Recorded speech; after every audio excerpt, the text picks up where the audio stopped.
नमस्कार साथियों, एक बार फिर से आप सभी का इस नई वीडियो में स्वागत है। दोस्तों, आज की इस वीडियो में हम लोग पढ़ने वाले हैं टेंस।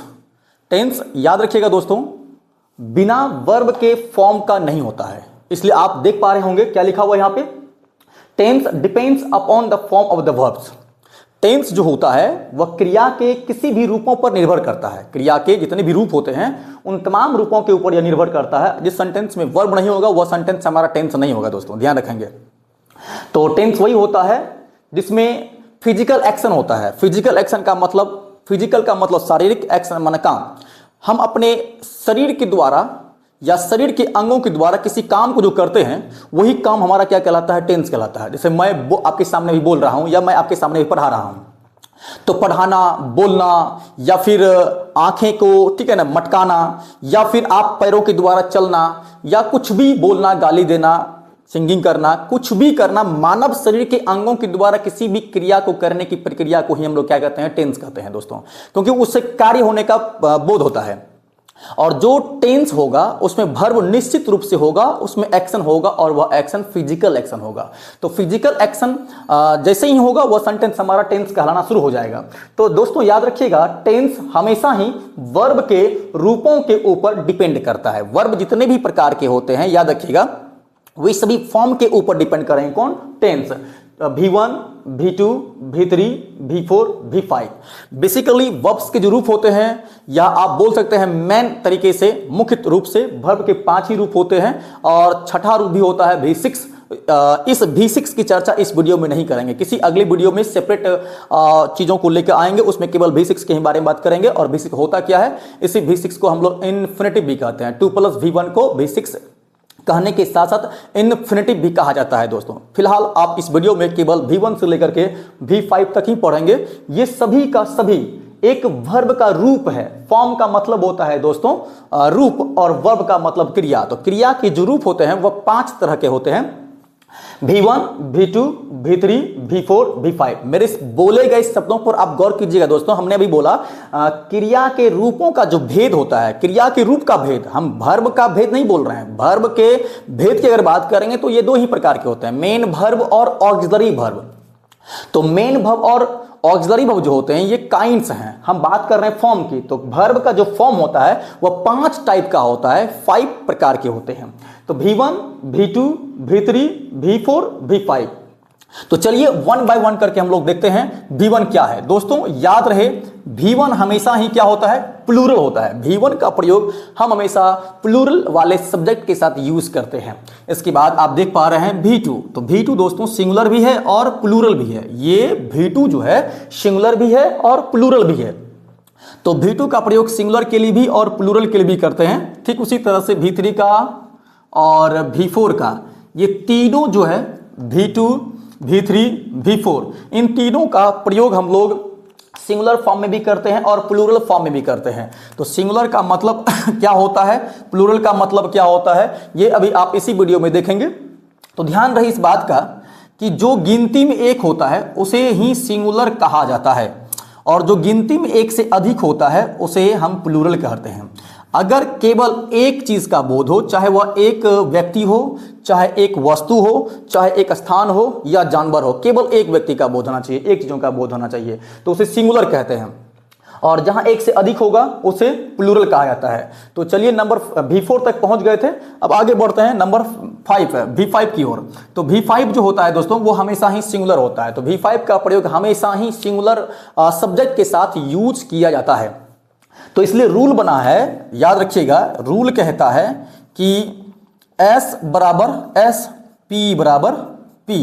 यदि सब्जेक्ट सिंगुलर हो तो वर्ब का प्रयोग भी सिंगुलर होगा, यदि सब्जेक्ट प्लूरल हो तो वर्ब का प्रयोग भी प्लूरल होगा। तो पहला जो आप S देख रहे हैं ये आपका जो है याद रखेंगे सिंगुलर है, और ये भी आप जो देख रहे हैं ये भी सिंगुलर है, ये प्लूरल है और ये भी प्लूरल है। यदि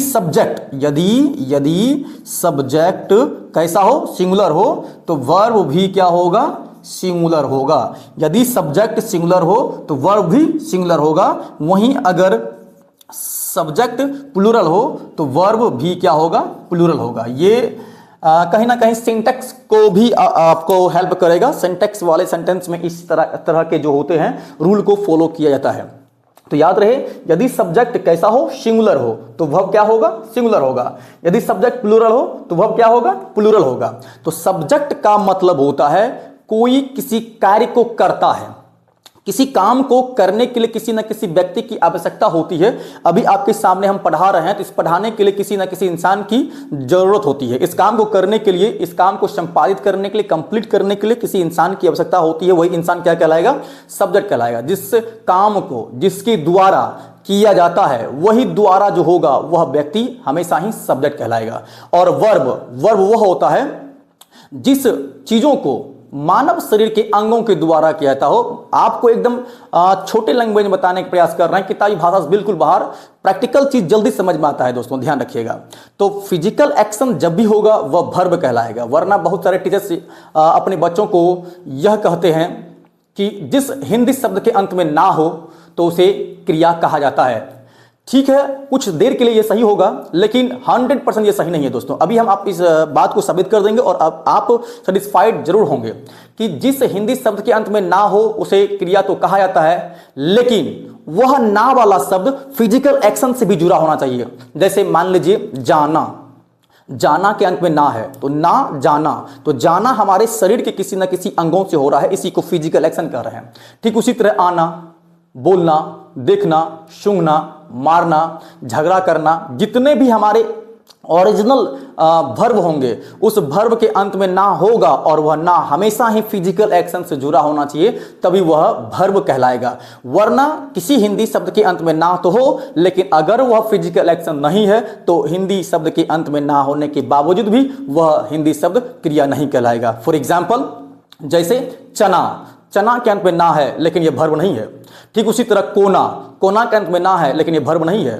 ठीक उसी तरह से किसी लड़की का नाम अगर लिया जाए तो मोना, मोना के अंत में ना है लेकिन यह वर्ब नहीं है। बहुत सारे आपके एग्जाम्पल के लिए हो जाएंगे, लेकिन उतना बातों को शेयर करना जरूरी नहीं है। हम आपको बस एक प्रयास है कि किस शब्द के अंत में ना हो तो उसे वर्ब कहते हैं, इस दोनों के बीच में स्पष्ट करने का प्रयास है कि आप प्लीज वैसे टीचर की बातों पे कभी नहीं आए कि वो कहते हैं कि जिस हिंदी शब्द के अंत में ना होता है उसे वर्ब कहा जाता है। तो बात सही है, लेकिन 100% वो सही नहीं होगा दोस्तों। आप अगर हिंदी शब्द के अंत में ना देखेंगे तो उससे जुड़ा हुआ फिजिकल एक्शन को भी पता कीजिएगा। अगर वह शब्द ना लिया है और वह फिजिकल एक्शन से जुड़ा हुआ है तभी वह वर्ब कहलाएगा।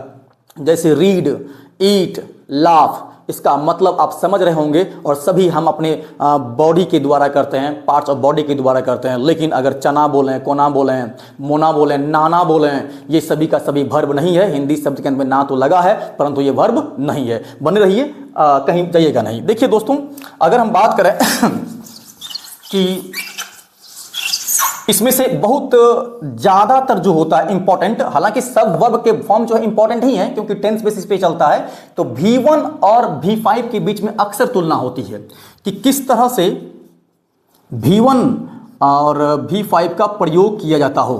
तो ध्यान रखिएगा दोस्तों, हम आपको बहुत इजी ट्रिक के माध्यम से V1 और V5 का प्रयोग लगाने सिखाएंगे। इस तरह से आपने कभी नहीं देखा होगा। देखिए, यदि आप जिस भी सब्जेक्ट के साथ में इज लगाते हैं वहां आप V5 का प्रयोग करने का प्रयास करेंगे।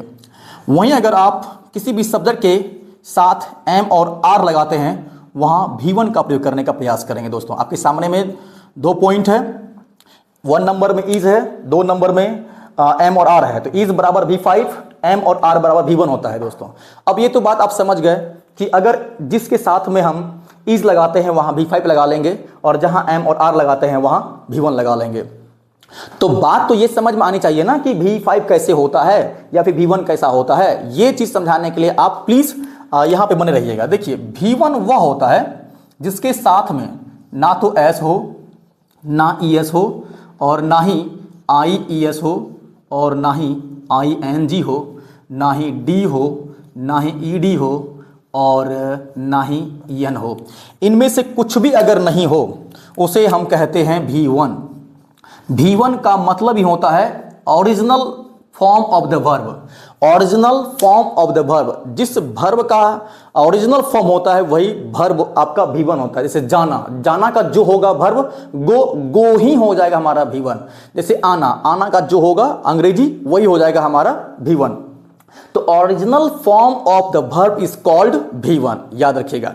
तो इस तरह से बच्चों को याद अगर नहीं रहता है तो उसे समझाने के लिए S, ES, IES, ING, D, ED और EN के तहत समझाया जाता है, जिसके अंत में ये तमाम चीज नहीं हो तो समझ जाना है वह वर्ब हमारा V1 कहलाता है। तो V1 कुछ भी नहीं लेता है, ध्यान रखिएगा दोस्तों। चलिए, आशा है कि आप V1 समझ गए होंगे। अब चलिए V5 की ओर। दोस्तों V5 वह होता है जिस वर्ब के फर्स्ट फॉर्म के अंत में या एस हो या ES हो या नहीं तो IES हो। वर्ब को V5 में चेंज करने के लिए केवल 3 ही चीज का प्रयोग करते हैं। इसे सफिक्स कहते हैं। S, ES, IES, ING, D, ED, EN जो देख पा रहे हैं, इसे सफिक्स कहा जाता है। सफिक्स होता है क्या है दोस्तों, ये आपके लिए एकदम नया हो रहा होगा कि क्या बोल रहे हैं। दोस्तों, एक टॉपिक होता है इंग्लिश ग्रामर में अफिक्स।